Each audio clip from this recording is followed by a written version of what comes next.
All right, Coach, just kind of take us to the weekend. Big win on Tuskegee, or gets to ski on Friday, then kind of out on Saturday with another big win against Colorado Christian. Yeah, 2 good games for us, one being in region, which is always nice to get that win. Tuskegee thought we started off a little bit slow from the gates and really used that second half to gain a little bit of momentum. And then Colorado Christian, I mean, we shot 74% that first half, and that's always nice to kind of go on a little shooting spree like that. You never know when it's going to happen. We know that we have talented kids on our team, but we came out of the gates really quickly against Colorado Christian. I thought set the tone really early and then was able to sustain that for the rest of the game. When you score 50 in the first half, is that about as well as your offense can play? You know, when you're making shots, I think that's great offense for the most part. We had 22 assists and 13 turnovers, and from my side of it as a coach, it's, you know, I thought Sasha started off tremendous. She was attacking right off the bat, getting to the rim, shooting, making shots, and then she was being a great facilitator and getting her teammates to look as well.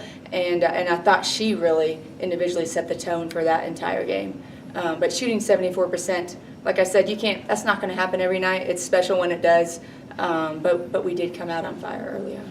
To be able to lead off, I mean, here at home, having a couple of Lone Star Conference games to start off here at home, what kind of advantage does that give you guys? You know, conference is the best time of the year. I think there's no surprises once you get into conference play. Everyone's going to know everyone. But for us to, you know, I always say there's no place like home. So anytime you can have that home crowd, that backing, those first couple of games to help set the tone in conference play, for us that's tremendous. And we hope that this arena is going to be packed. Looking ahead to Western, how do you guys think you match up against them? You know, Western, they're 4-2 right now, so they've won a few games early. Have a new coach down there as well, athletic. They have a couple kids that are averaging about 16 points a game. So we'll have, you know, our work cut out for us. They like to get up and down, mobile post players too. So we'll have a game plan, I guess, from both sides, offensively and defensively.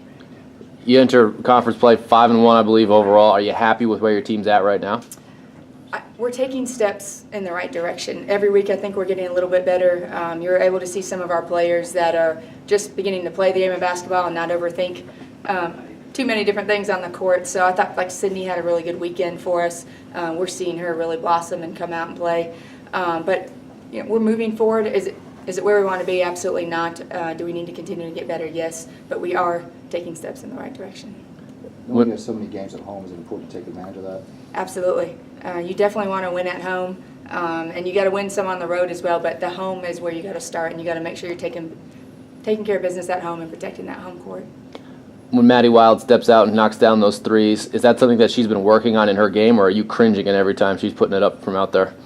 Never cringing when Maddie Wild is taking a shot. You know, she's a really good shooter. That three-point shot has been developed throughout her career. She has the green light from our side of it because we know that she can make that shot. She's not going to come down and shoot it all the time, but she has the ability to get it going, and as we saw the other night that she did, she made a couple in a row.